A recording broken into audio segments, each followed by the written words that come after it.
The morning began quiet and bright, the kind of morning that makes people nod to each other on the sidewalk. Miss Lila Grant locked her small blue door and checked the knob twice, as she always did. She was 72, careful by habit and by need. She wore a soft gray coat and a teal scarf that her granddaughter had knit last winter. The scarf made her feel both warm and loved. In her cloth bag, she carried an old wallet, a folded list, and a small bottle of water. She touched the list again to be sure it was there. Her doctor had adjusted her blood pressure pills last week, and today she needed to pick up the new prescription. She walked to the corner slowly, heel and then toe, keeping her steps steady. The air had a touch of autumn in it, though the sun felt friendly on her shoulders. A bus sighed at the stop. The driver, Mrs. Ortiz, lifted a hand in greeting from her seat. Lila waved back. Everyone on that route knew Lila, the quiet elder who always thanked the driver twice and told school children to zip their backpacks so pencils wouldn't spill. She liked to notice small things, how the bakery window fogged in the early hours, how a neighbor's new plant leaned toward the light, how the sky sometimes looked like clean linen hung out to dry. At the pharmacy door, a little sign read, "Welcome. Please mind the step." Lila always minded the step. She moved carefully across the threshold and smiled at the clerk, a young woman with round glasses and nails painted the color of cherries. "Good morning," Lila said. Her voice was soft but even. The clerk nodded and checked a screen. "Your prescription is ready, Miss Grant," she said. "Do you need help with the insurance form?" "No, dear," Lila said. "I have my card." "Thank you." It took a few minutes to sign, to listen to the brief note about timing, and to tuck the paper bag safely in her cloth tote. The clerk slipped a little chocolate square in as well, the kind that comes near the register. "For later," she said. Lila smiled again and tapped the counter lightly. "You are kind," she said. She walked back out, eyes on the step. The store sensor gave a sharp beep as she crossed the door. It was the short kind of beep, more like a hiccup than a shout. Lila paused, surprised. She turned back toward the clerk. The clerk raised her hands as if to say, "It glitches sometimes." Lila took a half step inside again, and the sensor stayed quiet. She took another step out, and it stayed quiet again. She shrugged a little and continued toward the street, careful with the curb. On the sidewalk, two officers were walking a route they often took around that time. One was tall with a square jaw and a busy stride. His name was Officer Hale. The other was younger, lean, and quiet. His name was Officer Ruiz. They heard the beep and glanced over. The tall one looked at Lila, then at the door. He changed course.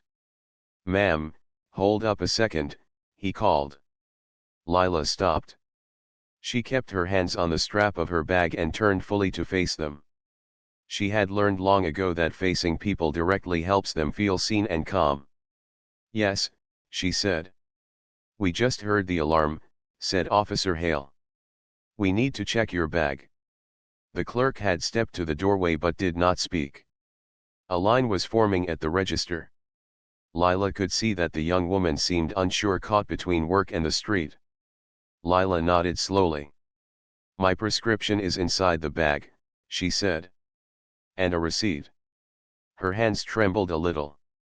She could feel her heart beat too fast. She told herself to breathe. "We'll take a look," said the taller officer. His tone was brisk and official. "Please step to the side." Lila moved toward the brick wall, where the bus stop shelter threw a small square of shade on the sidewalk. She kept her voice even. "I am happy to show you," she said. "But I would like the clerk to confirm." "She knows me." The alarm beeped by mistake. "We'll handle it," Officer Hale said.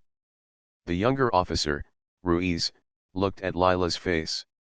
His eyes seemed careful, as if he noticed something the other did not. "Ma'am, may I see your receipt?" he asked in a gentler tone. Of course, Lila said. She reached for her bag. She thought of the exact pocket where she had placed the small slip. She always placed paper in the inner pocket so wind could not blow it away. Her fingers were a little stiff, age can do that. She fumbled with the clasp. The taller officer's voice sharpened. Hands where I can see them. Lila froze, the clasp half open. I am only getting my receipt, she said. Her voice thinned. She looked from one face to the other. Let me get it for you, the younger officer said to his partner, as if making a suggestion. But his partner had stepped closer. People at the bus stop turned. A teenage boy across the street, Kareem, standing with a skateboard under one arm, pulled his phone from his pocket. He did not shout. He did not step in. He simply held the phone steady. Lila tried again. I want to show you the slip, and then I will sit. My blood pressure, she did not finish the sentence. The taller officer reached toward the bag, and in the little tangle of movement the strap, the clasp, the angle of a stiff wrist he read her motion as quick when it was only clumsy. He reacted fast. He took the bag from her hand, and his other hand rose, open, firm, in a way meant to stop. The gesture startled her. She stepped back and caught her heel on the edge of the bus stop's low base. She lost her balance. She fell against the side of the shelter and then to the sidewalk, landing on her hip and arm. The world went bright and then loud. Not violent, not like a movie, but sudden, like dropping a glass. The bus driver, Mrs. Ortiz, had just pulled up. She saw Lila fall. She pushed the door open and called out, "Hey, easy, easy, she's an elder." Her voice was not angry. It carried the exact sound of worry from one human to another. "Are you all right, ma'am?" said the younger officer. He had already crouched. Lila sat up with care, the way people who have learned to protect their bones move in small parts first, elbow, then shoulder, then head. She touched her forearm through her coat. It felt tender. She took a breath. She kept her hands still and visible. "I would like to sit," Lila said. "Please." The bus driver brought down the small ramp and offered her the first seat near the heater. The heater hummed softly. Lila did not stand yet, she only leaned against the low bench, eyes closed for a moment as she measured the body's little alarms. She could feel the pulse in her neck. She counted 1, 2, 3, not too fast, not too slow. "Let me call a supervisor," Mrs. Ortiz said to the officers. She spoke into her radio with the calm of a person who has managed busy routes and rainy mornings and the countless feelings people carry with them when they climb aboard a bus. She asked for a supervisor to come to the corner stop. She also asked for medical check for an elder who had fallen. Her tone stayed steady. Good people know how to keep air in the room. The clerk from the pharmacy stepped out now, wiping her hands on a paper towel. "She paid," the clerk said. "The sensor is fussy. It beeps when the wind hits the door sometimes." She looked at Lila with open worry. "I'm sorry I didn't come right away," she said. It was not her fault, but kindness rarely waits to measure fault before it speaks. The taller officer held the bag. He seemed less sure of the moment than before. "We still need to see inside it," he said, but his voice had lost its edge. The younger officer nodded toward the clerk. "We'll do that," he said. "And also, can we get the receipt?" His tone recognized that the space had changed. People at the stop were not loud, but they were present, awake, witnesses. Lila opened her eyes again. "May I reach into my coat for the receipt?" she asked. She looked at each officer as she spoke, making her intent plain. The younger officer nodded. "Yes, ma'am." She moved slowly, like a person tracing the shape of time with care. She drew out the folded slip and handed it to him. He compared the slip to the label on the pharmacy bag. They matched. He looked relieved. His shoulders softened. He handed the slip back. Kareem, across the street, still held his phone. He was not staring hard, he was paying attention in the calm, steady way his grandmother had taught him. Record, do not yell, keep your hand firm. The skateboard rested against his leg, and he shifted his weight from one foot to the other. He had seen Miss Grant bring little boxes of raisins to the bus stop for kids. He had seen her pick up a coin, clean it, and hand it to a child with the words, "For saving, not for spending." Adults often told teens to look away from trouble, his grandmother had told him to look clearly instead. A woman in a blue coat standing near the bus map asked, "Do you need water?" Lila shook her head. "I have some." She took a small sip and breathed in through her nose, out through her mouth, the way the nurse had shown her at her last appointment. The air moved through her like slow music, smoothing the edges of the moment. A supervisor announced on the radio that he was 4 blocks away. The bus driver kept the bus paused and told waiting passengers there would be a short delay. No one complained. People sometimes complain when they do not see a person. Today everyone could see. Seeing makes a difference. The taller officer spoke again, and this time his words were careful. "Ma'am, I'm sorry for the confusion," he said. The apology did not fix the bruise blooming beneath Lila's sleeve, but it did land softly in the space. The younger officer asked if she would like medical attention. Lila weighed her answer. She did not enjoy hospitals. But she knew the wisdom of a record. "Yes," she said. "Please." Kareem lowered his phone enough to call his mother to say why he would be late. He would keep his video safe. A second neighbor, an older man who ran the corner newsstand, stepped up and said he had seen the whole thing from his stool and would give his name if needed. The morning had shifted. What had started as a small errand had become a knot in the day, drawing many threads together: a bus route, a shop door, a sensor with a hiccup, a policy about alarms, a tone of voice, a single misstep. Lila studied the faces near her. She saw worry, yes, but she also saw something like a promise. The promise was simple: you are not invisible. She thought of her son, Marcus. He had told her many times, "If anything feels wrong, call me. Do not argue. Do not explain. Just call." He respected officers who did their job with care.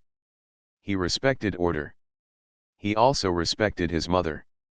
He had a way of speaking that brought calm, as if his words wore soft shoes. An ambulance turned the corner. The supervisor's car pulled in behind it. The scene felt fuller, but not chaotic. The presence of more people made the air steadier. The paramedic, Dr. Hamid's clinic teammate on duty that day, stepped down with a small bag and a friendly expression. "Ma'am, I'm going to check your pressure and take a look at your arm," he said. "No rush. We go at your pace." Lila nodded. She let him wrap the cuff and squeeze the bulb. The cuff tightened, then released, like a small tide around her arm. The numbers were higher than she liked. He did not say that aloud in front of everyone. He only said, "We'll get you comfortable."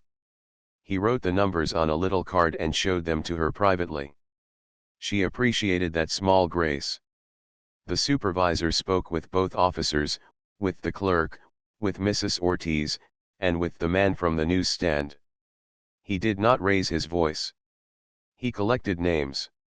He looked at the camera above the pharmacy door and made a note to pull the time stamps. He looked at Lila and said, "Ma'am, I'm sorry you fell. We're going to take statements and make sure you get the care you need."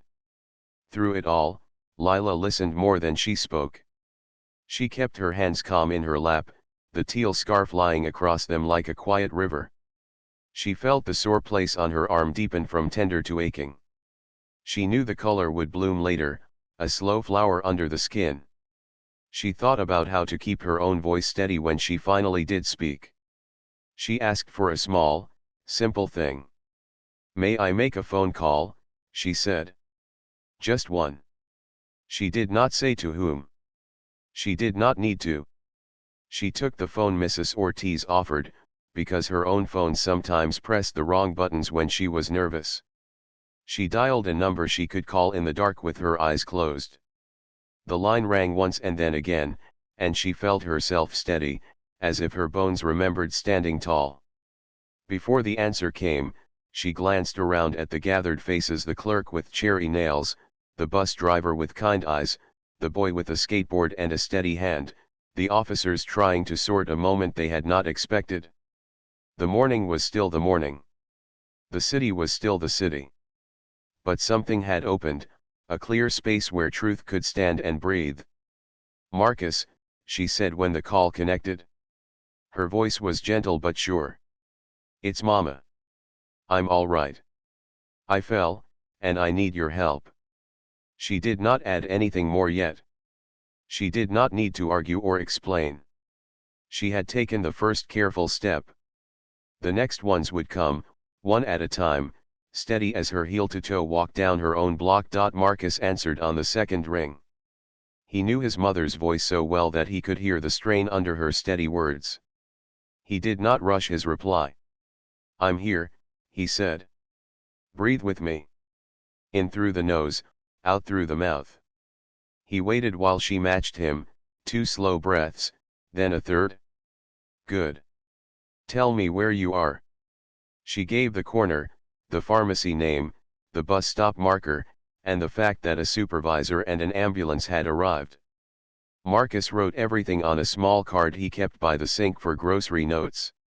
Today it became a map. Who is with you? He asked. She listed the bus driver, a young officer with a calm voice, the store clerk with cherry red nails, and a boy across the street with a skateboard who had filmed.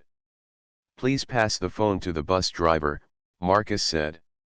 Mrs. Ortiz came on the line, breath warm with kindness.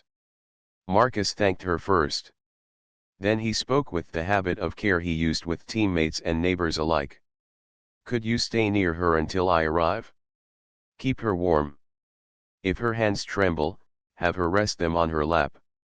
I'm on my way. He asked about the supervisor's name and wrote it down.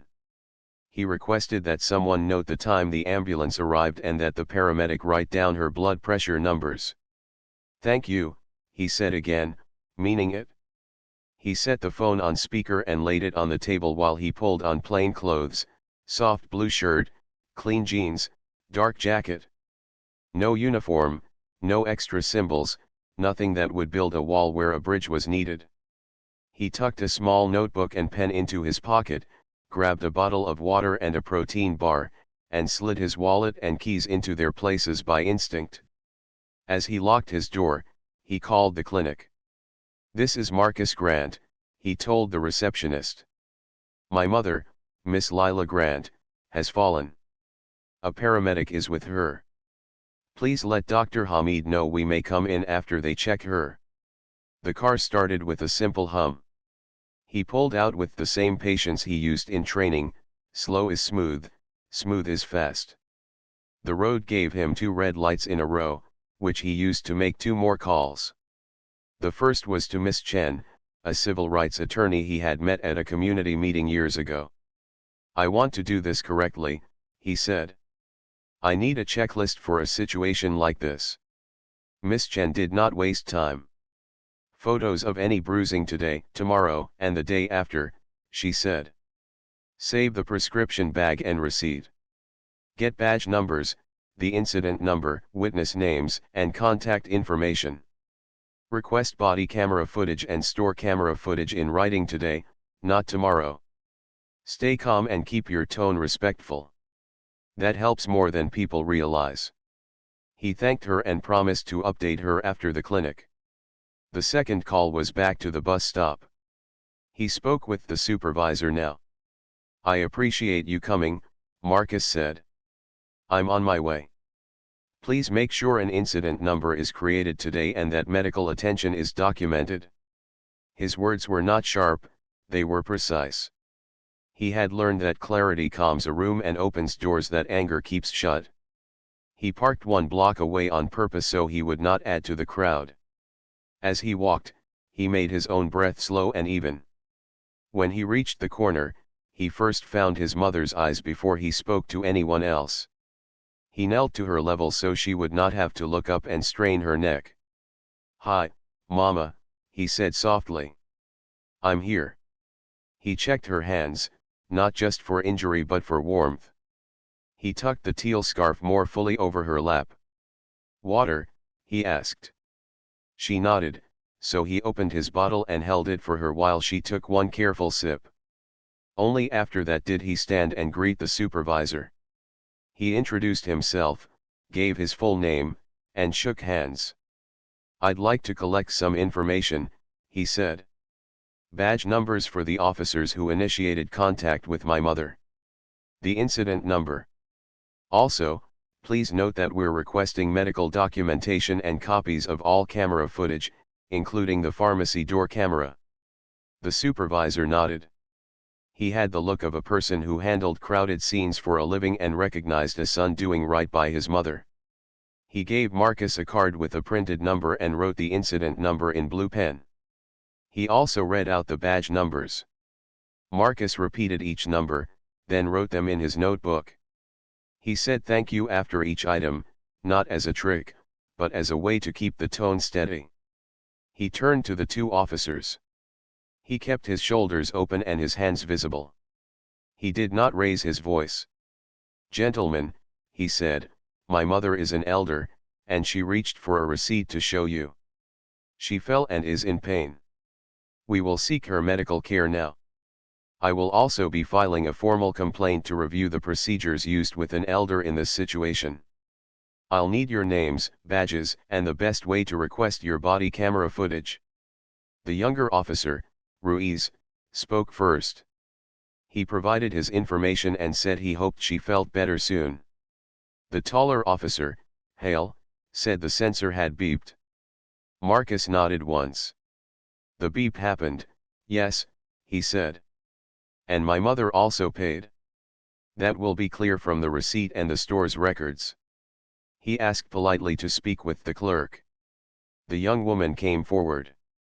"May I take your name and a number?" Marcus asked. "You helped my mother at the counter. Your memory of the steps will help later." She gave her information. He thanked her and, before she turned to go, asked one more thing. "Would you please tell your manager that we're requesting they save the door camera footage and register logs for today? If they need a written request, I'll bring one by." The clerk nodded vigorously. She looked relieved to be asked to do something concrete. Marcus walked across the street to Kareem, who still held his phone with steady hands. He greeted the boy with respect, not as a person who had poked into something, but as a person who had helped. "Thank you for paying attention," Marcus said. "Did you get the moment she fell? And the minutes before and after?" Kareem nodded. "I started when I saw the officer change direction." Marcus asked for his mother's consent to copy the video. She gave it. Marcus then helped Kareem send the original file to a cloud folder and also to Marcus's phone and email. "Always keep your original," he said to the boy. "Don't delete it. Back it up in 2 places." Kareem grinned a little. "My grandma says the same thing," he replied. Marcus smiled. "Your grandma is a wise woman." He moved next to the bus driver. "Mrs. Ortiz, thank you for calling for the supervisor and ambulance," he said. "Could I have your full name and route number?" She gave them, along with the bus's arrival time, which she knew by heart. "I also have the bus GPS log," she said, "and I can ask the depot to save it." Marcus wrote that down underlined. The paramedic returned to say Lila's numbers were high. "We should bring her in," he suggested. Marcus nodded. "We'll go to Dr. Hamid's clinic," he said, "unless you recommend the hospital for any reason you see right now." The paramedic believed the clinic was fine for initial care, so they decided together to head there. Before they left, Marcus took photos of his mother's forearm near the sore spot. He did it gently, with her permission, and he included the pharmacy receipt in one of the frames so the date and time would show. He also took a photo of the sensor sign near the door, the step warning, and the patch of sidewalk where her heel had caught. He did not crowd anyone, he took care to keep faces out of the images unless someone agreed. Back with the supervisor, Marcus spoke one more time. "I'll be filing a formal complaint today," he said. "I'm also making a written request for all body camera footage and the store door camera. Please note that request now." The supervisor wrote it down. Marcus handed over a simple letter he had just typed on his phone and printed at a small shop a block away while the paramedic finished paperwork. It was only a few lines, a request to preserve all relevant video, the incident number, the date, and his contact details. The supervisor read it and nodded. Before leaving, Marcus looked at the two officers once more. "I respect the work you do," he said evenly. "I also respect my mother. I'm asking that we all handle this with care." The younger officer's eyes softened, he said he understood. The taller one said nothing. That was fine. Marcus was not there to win an argument. He was there to build a record and to protect a woman who had protected him his whole life. In the ambulance, Marcus sat by his mother's head. He kept his voice light, telling her small, ordinary things as the city slid by.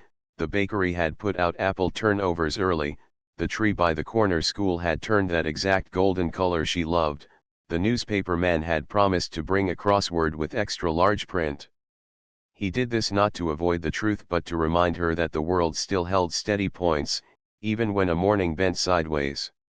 At the clinic, Dr. Hamid examined Lila with gentle hands.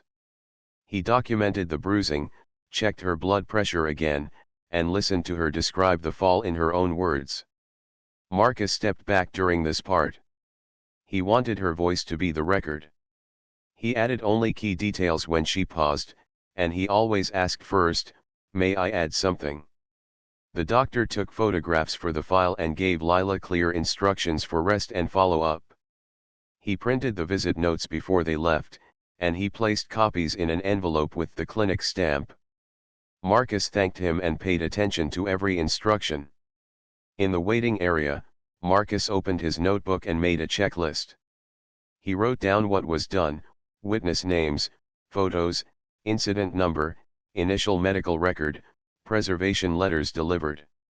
He wrote what was next: file a formal complaint with Internal Affairs, request body camera footage in writing to the right office, follow up with the store manager about saving video and logs, and send all files to Miss Chen. He also wrote a personal note: call the church deacon so the community could check in on his mother over the next few days, ask the neighbor to water her plants, make soup for dinner with extra carrots, because she liked the sweetness. They rode home in a ride-share because Marcus wanted the ambulance free for someone in greater need. At a red light, Lila looked at him and shook her head softly. "You always bring order to a tangled line," she said. He smiled. "You taught me that," he answered. "You had me fold towels the same way every Saturday." She chuckled, then winced at the tug in her arm. He regretted the joke for a second, but she touched his hand to say she was all right. The moment passed like a small cloud across a clear day.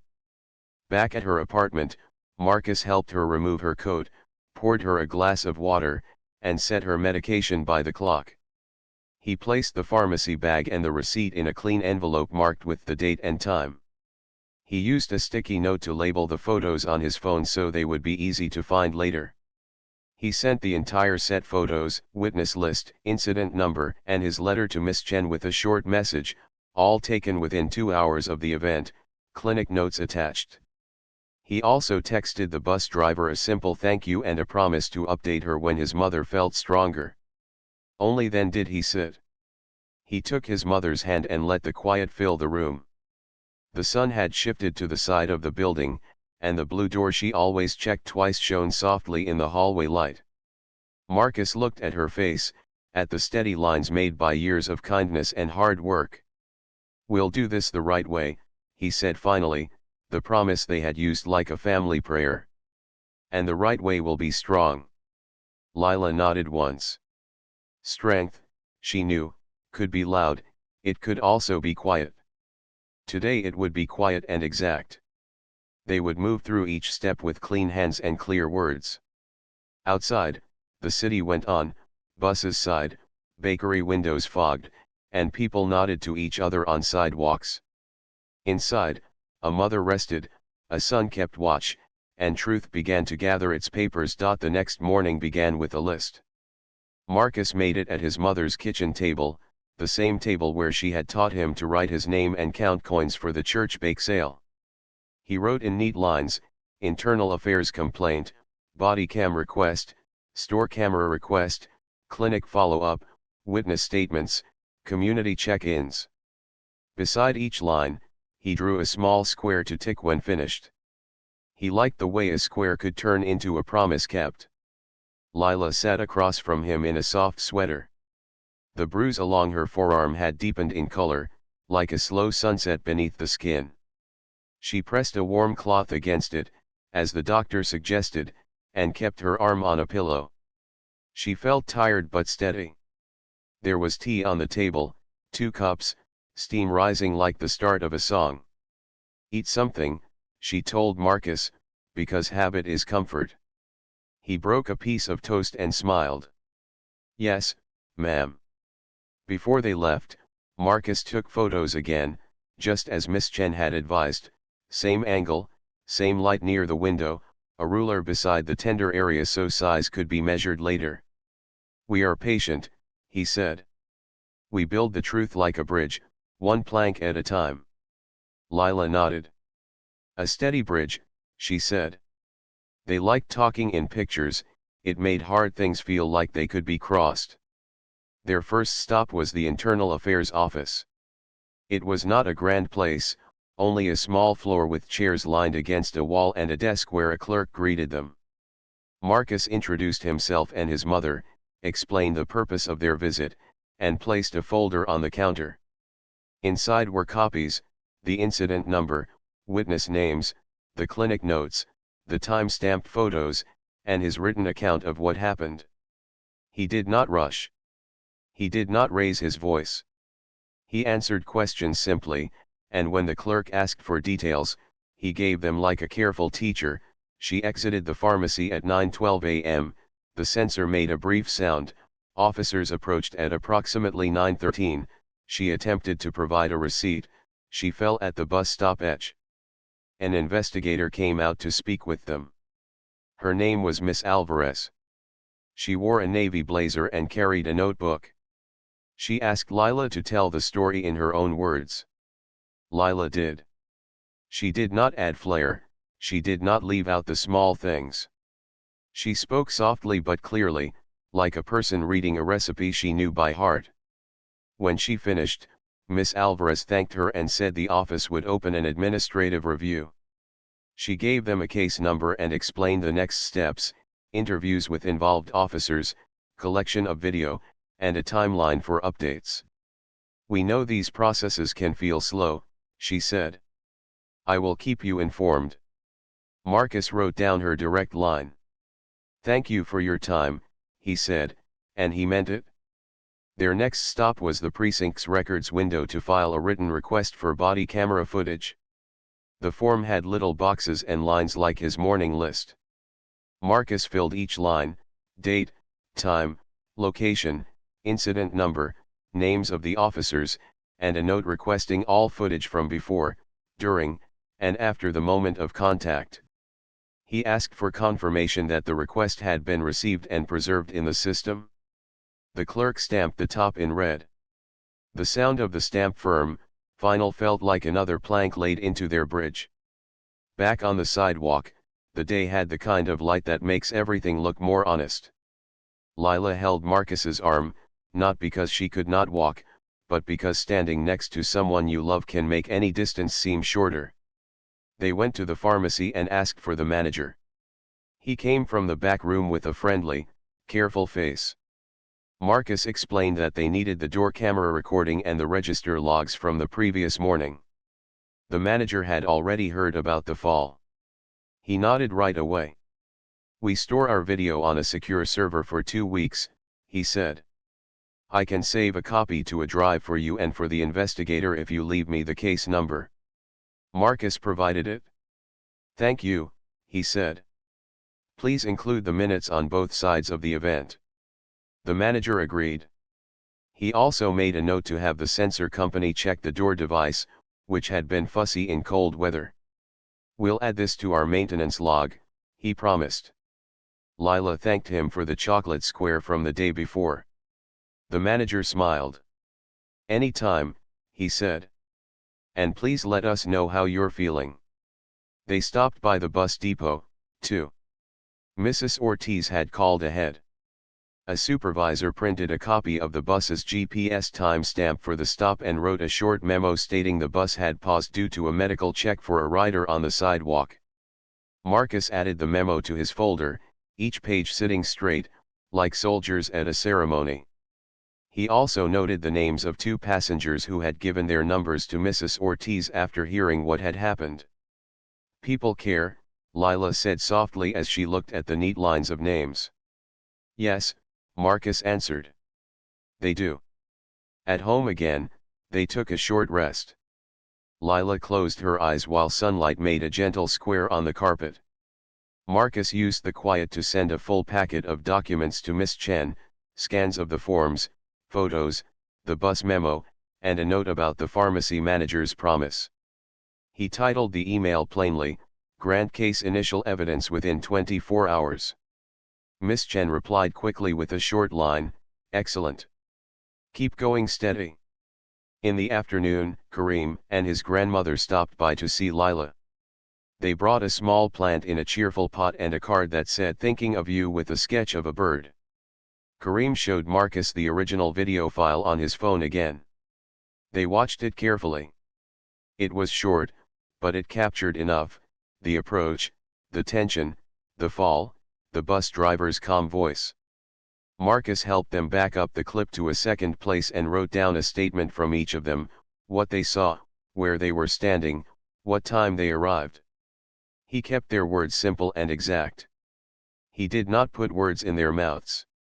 He let their own voices stand on the page. The neighborhood began to hum with quiet support. The church deacon called to check on Lila and offered to bring soup. The newsstand owner, Mr. Patel, wrote down his memory of the morning and slipped it under Lila's door with a peppermint candy taped to the corner. The school crossing guard waved from the street and shouted up to the window, "We are here if you need anything." The kindness came like small lights turning on at dusk, one by one, until the block felt warm. Later that day, a local community reporter knocked. She had heard about the bus stop scene from riders and wanted to understand rather than to stir. Marcus stepped outside to speak with her so Lila could rest. He gave only the facts and asked that the clip not be shared without his mother's consent. The reporter agreed. She said she planned to focus on elder safety and respectful procedures. "That's a good focus," Marcus said. "This is bigger than one morning." That evening, a brief announcement from the deputy chief appeared online. The department had opened an administrative review of the incident at the pharmacy corner and would collect all available video. The note was plain and formal. It did not name anyone, but it acknowledged a fall and promised a look at training for interactions with elders. Marcus read it to his mother in a calm voice. Lila listened, then smiled a little. "Plain words can be a start," she said. "But action is the proof." "We'll watch for both," Marcus replied. The next day, Marcus met a veteran officer named Bennett at a quiet coffee shop. They had been introduced by a friend. Bennett had silver at his temples and the careful tone of someone who had learned to speak after thinking. He knew the job, the rules, and the heart behind good practice. He unfolded a training sheet and showed Marcus a section about elders and people with medical needs: speak slowly, allow extra time for movement, ask if the person needs a seat, avoid sudden gestures, wait for consent to reach for personal items, and call for a supervisor early if confusion rises. Good policing is patient, Bennett said. It's not weak, it's watchful. There's a difference. Marcus appreciated the clarity. Would you be willing to explain this to the investigator if asked? He said. Bennett nodded. If it helps the city be safer, yes. He also reminded Marcus that many officers cared deeply about doing things right. Don't let the loudest moments tell the whole story, he said. Marcus agreed. He believed in fairness, all the way around. By midweek, the small video clip that Kareem had captured shared with Lila's consent had begun to travel through the neighborhood. Not with shouting, but with steady concern, church groups, a nurses' circle, the veterans club. People recognized Lila. She's the lady who hands raisins to kids, someone wrote. She told me to zip my backpack, another posted. The tone stayed respectful. Marcus watched carefully to make sure the story did not turn wild. He replied to a few notes to ask people to be kind, to wait for the full record, and to support better training. He knew that anger could burn hot and then fade. He wanted a steady flame that warms and guides. He also received phone calls from 2 different places asking if he would like to handle this quietly. The offers were soft and friendly. Maybe we can talk and settle, one voice said. No need to make it a whole thing. Marcus thanked them for the call. He explained that his goal was not a noisy headline but a clear lesson for the future. We are following the process, he said. We want full records and clean steps. That is what keeps everyone safer next time. He did not argue. He did not boast. He ended each call with a polite goodbye and then wrote notes about the time and the person who had called, adding them to his folder for the investigator. At the end of each day, Marcus and Lila kept a simple routine: early dinner, a short walk in the hallway if she felt up to it, a warm compress for her arm, tea, and 3 things they were grateful for. One night, Lila said, "I'm grateful for the bus driver who stood steady." Marcus said, "I'm grateful for the clerk who told the simple truth." Another night, he added, "I'm grateful for the honest officers who want the right training." Saying these things did not erase the bruise, but it kept the spirit from bruising too. Gratitude can be a small guardrail on a narrow path. Toward the end of the week, a letter came from the records unit about the body camera files. The envelope looked ordinary, but the words inside pressed heavy on the page. Due to a technical issue, some video segments from one device were currently unavailable. Marcus read the letter twice. He sat very still, then took a slow breath and called Miss Chen. He sent her a scan within minutes. She replied with focused steps: request server backups, ask for audit logs that show when files were uploaded or accessed, and request footage from all other cameras in the area: the streetlight unit, the pharmacy door, the bus front-facing camera. Truth leaves a trail, she wrote. When one light flickers, we turn on others. Marcus looked across the room at his mother. She had dozed in her chair, her hand resting on the small plant Kareem had brought. He did not wake her. He sat beside her and began to write the next list. The bridge was not finished, but it was strong enough to stand on. And they would keep laying planks, plank by plank, until the way across was clear for everyone who might need it after them. The week bent in a slow curve that did not feel fair. The letter about the missing body camera file sat on the table like a heavy cup that no one wanted to pick up. Lila looked at it once and then put it under a coaster, as if a simple circle of cork could soften its weight. She moved more slowly that morning. Her arm was sore in a deeper way now, the way aches sometimes settle in after the first day.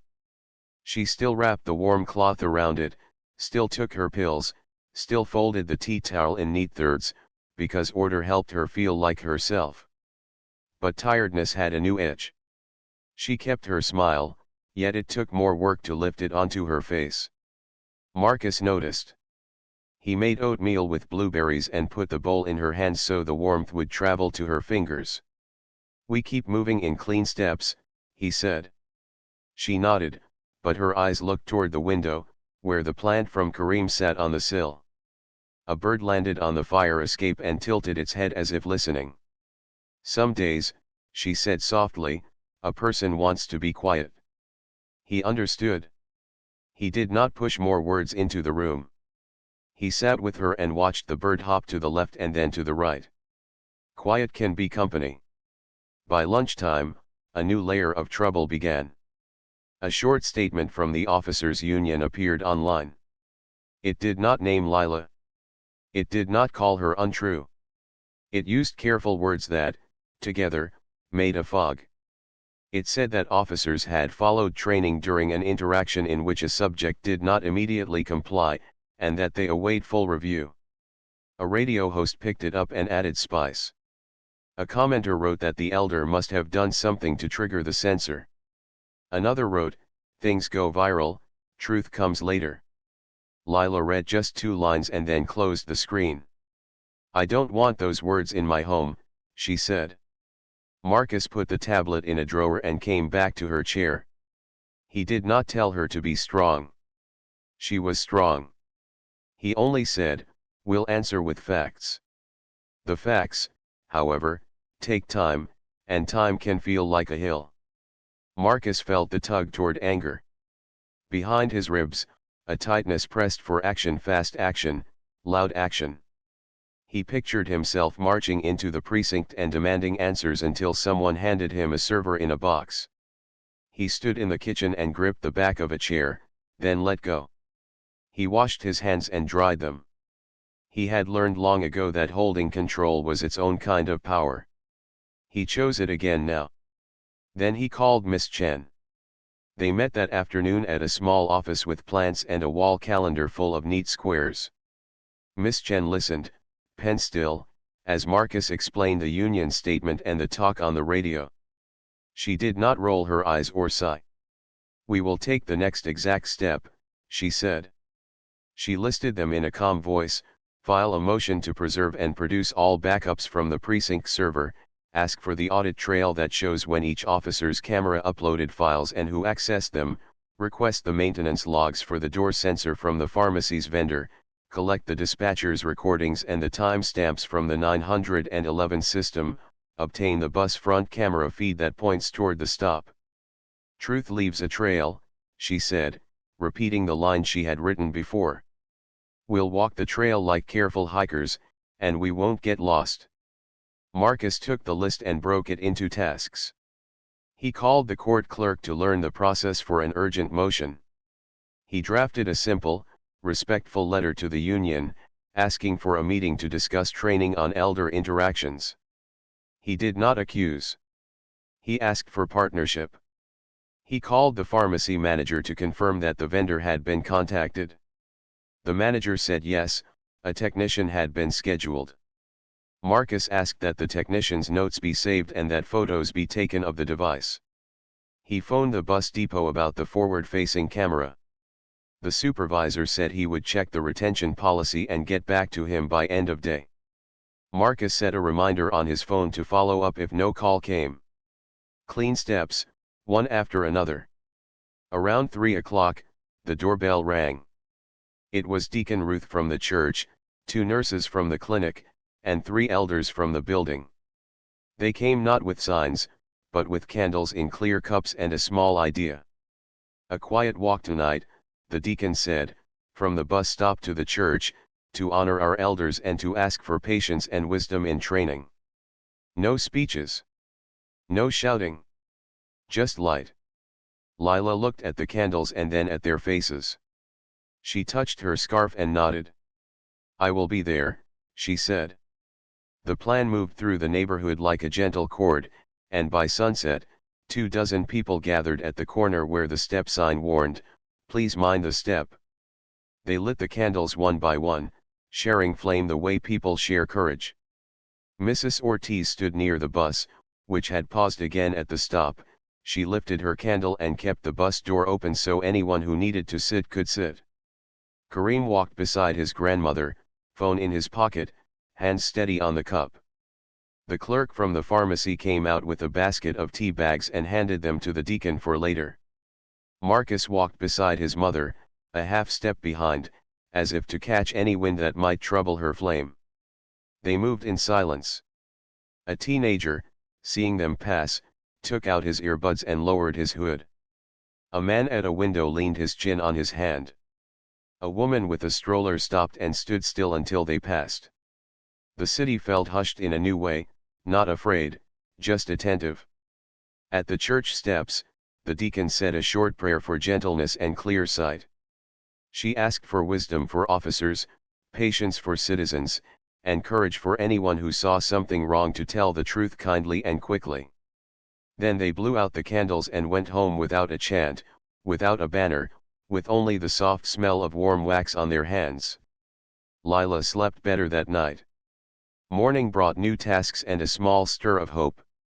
An email from the bus depot confirmed that the forward-facing camera had clear footage of the sidewalk during the time in question. The depot was preparing a copy for internal affairs and would note the time stamps. Marcus sent a quick thank you and added 2 check marks to his list. Then, before lunch, a plain envelope arrived at Miss Chen's office with no return address. Inside was a short typed note, "I was nearby during the incident." A directive to slow down and call a supervisor sooner was given on the radio for an elder contact. It was not followed in time. No name. No badge number. Just that. The note did not prove anything by itself, but it lined up with something the veteran, Bennett, had explained in the coffee shop. Marcus felt a thin thread of validation, not because he wanted anyone to be in trouble, but because truth, again, was leaving marks where careful eyes could see them. Miss Chen forwarded the note to Miss Alvarez, the internal affairs investigator, with a request to interview officers about the timing of the supervisor call and any relevant radio traffic. Miss Alvarez replied quickly that she had already asked for those logs and would add this note to the file. "Keep your records neat," she wrote. "You're doing well." That small sentence carried more comfort than a paragraph of praise. Around the same time, the court scheduled a brief hearing on the motion to preserve and produce backups. Miss Chen asked Marcus if he wanted to attend. He did. They sat in a modest courtroom with wooden benches and a clock that clicked a little too loudly. The city's lawyer did not object to preservation but asked for time to gather the files. The judge listened, looked at the calendar, and set firm dates. "These materials are to be preserved and produced," the judge said. He spoke without decoration, and the words sounded like they belonged to the room, not to any one person inside it. Marcus exhaled slowly.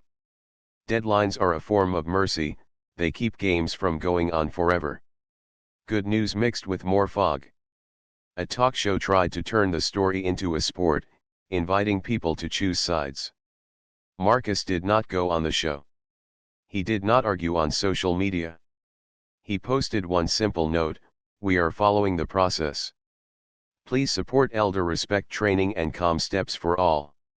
Some people clicked a heart. Some scrolled past. That was fine. He was not counting hearts. He was counting squares on his list. In the late afternoon, Miss Alvarez called. She had interviewed both officers. The younger one, Ruiz, had shown clear regret that the interaction went wrong. He said he wished he had made space for the elder to move more slowly. The older one, Hale, had stayed inside the lines of the union's advice. He had said he followed the beep and the procedure. Miss Alvarez did not share opinions, only the fact that interviews had been done and that more documents were on the way. She also confirmed that the precinct server had backups that might include the missing segment, and that the technical team would search them that evening under the judge's order. "I will update you by tomorrow," she said. Marcus thanked her and passed the message to his mother in gentle words. "They're looking carefully," he said. Lila nodded. Careful is all she had asked for at the beginning of her day at the pharmacy. That night, the low point pressed in anyway. Lila's arm ached more than before. The bruise reached a new color, a deep one that made her catch her breath when she saw it in the mirror. She put the warm cloth back on and sat in her chair, eyes closed. Marcus stood at the sink and washed the dinner dishes one by one. He wanted to do more, to push harder, to make the world faster. He also knew that good work sometimes looks like clean plates and a quiet room. He put the last bowl on the rack and dried his hands. "Tomorrow," he said softly, not as a wish but as a plan. Morning gave its own reply. Miss Chen called early with a note of steady energy in her voice. The city's technical team had found additional files on the backup system. They needed a few hours to prepare them for review, but the initial check suggested the gap might be filled. It was not a promise, not yet, but it was light. Lila closed her eyes and whispered, "Thank you," not to the phone, not to any one person, but to the idea that careful steps can take you somewhere real. Marcus wrote a new list for the day. He added small items that mattered: buy more tea, call the deacon to say thank you for the candles, ask Kareem how his math test went, water the plant, text Mrs. Ortiz an update, and check that the pharmacy manager had heard from the sensor vendor. He added bigger items: prepare a short note for the judge thanking the court for setting dates, organize photos by day in a labeled folder, and draft a statement for when the video review was complete that kept the focus on training and elder respect. He looked at his mother, who rested with a book open on her lap, and he felt the pull between anger and patience once more. He chose, again, the patient road. He had learned in distant places that speed can miss what care can catch. He had learned at this very table, years ago, that neat corners on folded towels make a home feel safe. He breathed, and the house breathed with him. By evening, the neighborhood had returned to its ordinary rhythm. Buses sighed, a child laughed in the hall, someone played a radio softly in a kitchen 2 floors down. The world did not know everything about this small story yet. The world rarely does. But inside one apartment, a mother and a son sat with their lists and their tea, and they did not give up. They did not raise their voices. They laid down one more plank on the bridge they were building: steady hands, clear eyes, simple words. And somewhere in a cooled room full of computers, a small progress bar moved from left to right, slowly and surely, towards something that looked like truth. The call came just after breakfast. Miss Alvarez from Internal Affairs spoke in a steady voice. The technical team had found more video on the backup system. It covered the missing minutes.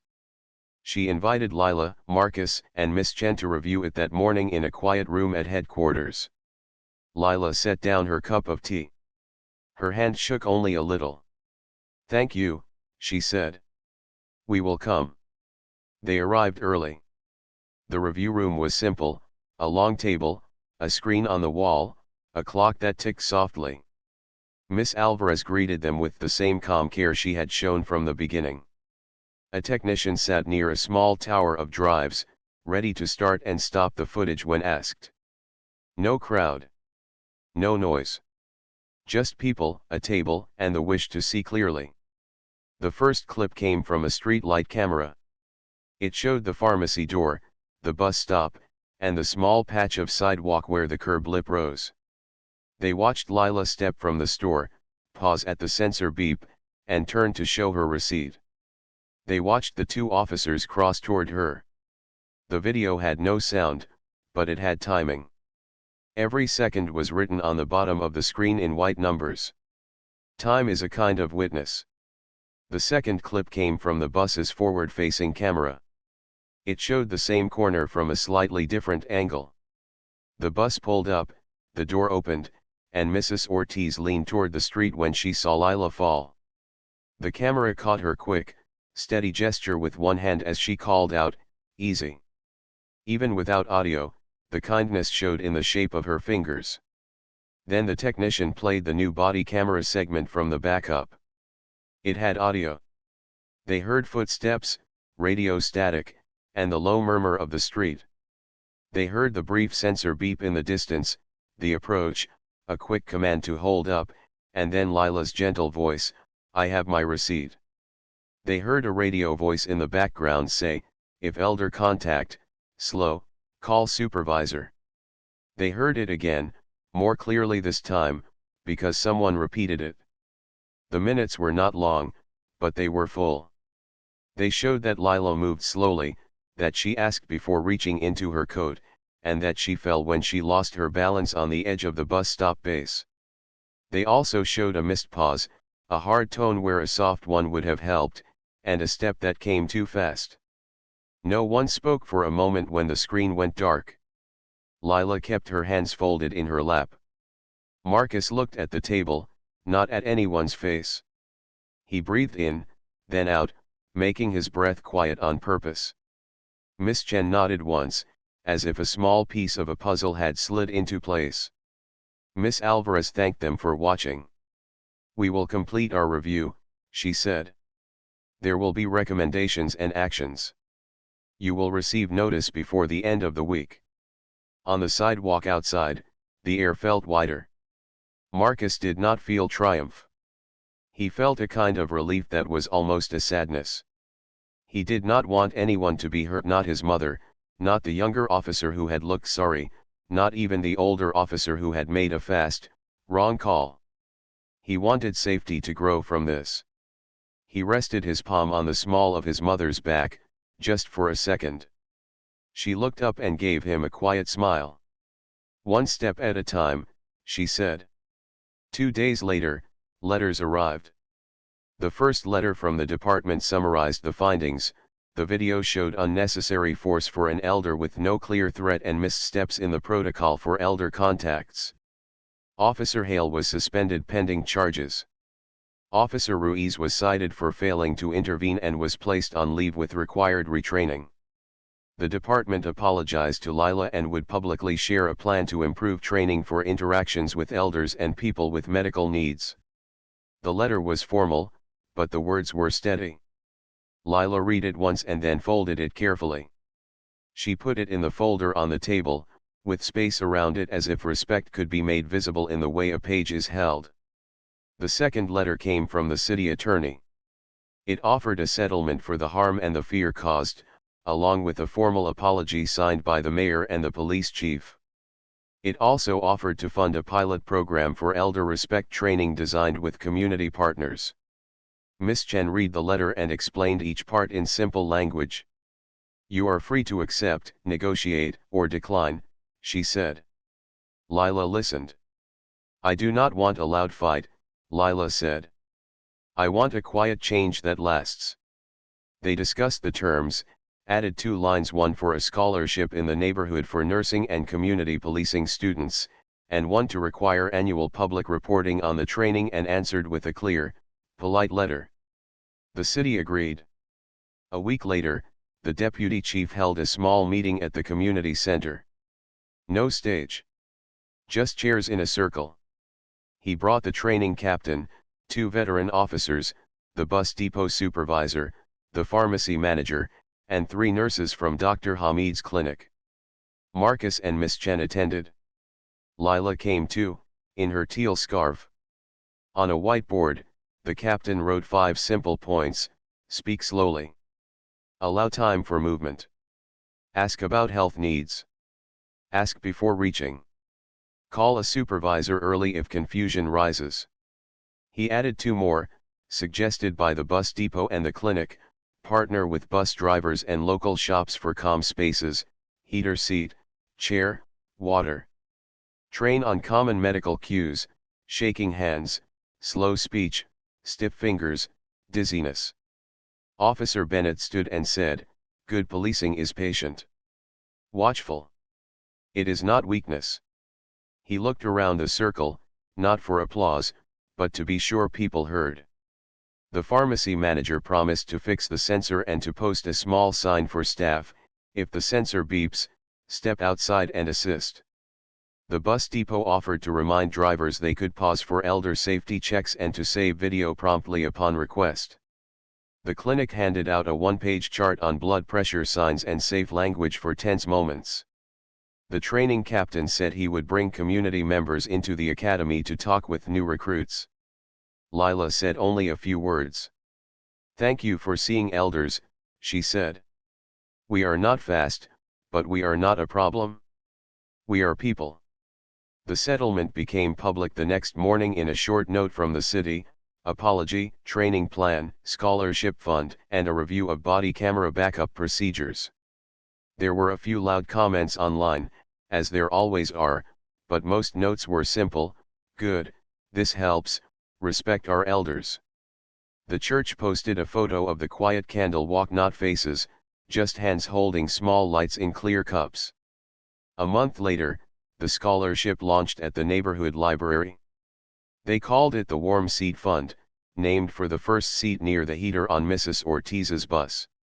The first two recipients were a nursing student who worked part-time at the clinic and a young man in the community policing program who had moved back to the neighborhood to serve. Lila handed them each a certificate and a book. "One for the mind, one for the heart," she said. Kareem filmed the event with care, then went to help his grandmother find a chair with a good view. He had been given a little award by the neighborhood council for quiet courage. He kept it on a shelf beside a stack of blank memory cards. "Back up your truth," he liked to say now, grinning at Marcus. Officer Ruiz asked for a meeting with Lila through Miss Alvarez. It was voluntary for Lila. She thought for a few days, then agreed to speak with him at the community center with Miss Chen present. He came without a uniform. He looked tired and sincere. He said, "I am sorry. I should have slowed it down. I will do better." Lila listened, her hands folded. "Thank you for saying that," she replied. "Use your long years to help the new ones learn patience." It was not a court moment. It was a human one. They both stood, and the meeting ended with a quiet nod. Marcus was invited to share a short talk at the academy about calm steps from a family's view. He did not talk about heroics. He talked about checklists. He showed recruits how a respectful citizen might make a record: times, names, calm words. He said, "Your calm gives others a chance to be calm. Your patience can stop a fall." He thanked them for choosing a hard job and wished them safety and clear sight. Bennett clapped once and said to the room, "Listen to the content, not the applause." At home, life settled. The plant on the window grew a new leaf. The teal scarf hung on a peg by the blue door. Lila walked to the pharmacy again on a bright morning, this time with the deacon on one side and Marcus on the other, though she did not lean on either. The sensor did not beep. The manager came out to say hello. A small sign by the door now read, "If you need time, we will wait." Inside, the clerk with cherry red nails waved and tucked another small chocolate square into Lila's bag. "For later," she said. Lila smiled. "You are kind." On the sidewalk, Mrs. Ortiz pulled up and opened the bus door. She did not need to, but she wanted to. "Seat by the heater is open," she said. Lila laughed. "I'm only going 1 block today," she replied. "I'll walk." The bus driver tipped her head. "I'll keep it warm for you," she said. That evening, Lila sat on her porch with Kareem. The sun lowered itself behind the church steeple, turning the sky a soft color that made even the bricks look gentle. Kareem handed her a printout of a still image from the bus video the moment when Mrs. Ortiz's hand reached out, palm open, the body language of care. "This is my favorite frame," he said. "You can almost hear the word easy even without sound." Lila looked at it for a long time. "Keep that," she said. "It will remind you that help can be simple." Marcus returned from dropping off soup at Mr. Patel's shop. He sat on the steps below them, hands resting easy on his knees. He looked up at his mother and the boy and the quiet street. He thought about all the steps it had taken to cross this little bridge, the lists, the letters, the photos by the window, the steady voices in small rooms. He did not say much. He did not need to. Finally he spoke, almost to himself. "Control, not force," he said. "That's what you taught me, Mama." Lila nodded. "Control can be gentle," she said. "Gentle, and very strong. The street lamp hummed. Somewhere a radio played a soft song. A cat crossed the sidewalk with the sure steps of a creature who trusts its place in the world. The next day, Miss Alvarez sent a short note. The review was complete, charges had been filed where the law required, retraining had started, backup procedures had been strengthened, and the first elder respect sessions were already booked for the month. She thanked Lila for her patience and clarity. She thanked Marcus for his calm record. She thanked the community for their steady light. The note ended with one line, "Please keep holding us to the standard." Lila showed it to Marcus and then tucked it into the folder, which closed with a soft click. Life did not turn into a parade. It turned into days again, tea, errands, neighbors, bus waves, church, and the quiet joy of ordinary things done with care. People still made mistakes in the city, people also learned. The Warm Seed Fund sent out a small newsletter with photos of students at the clinic and the academy. The bus depot installed a notice inside each bus, "If you need time, say so. We will help." The pharmacy sensor worked better. And at the corner stop, if an elder reached for a receipt with slow fingers, no one rushed the moment. They stepped back, they spoke softly, they let time protect the person. On her next birthday, Lila took a piece of cake down to the bus stop for Mrs. Ortiz and left a small plate at the pharmacy for the clerk. She saved a slice for Kareem and one for the deacon. She sat at her kitchen table, looked at the neat squares of her old lists, and smiled. Bridges can be built from paper and patience. And when one person crosses, the path is easier for the next.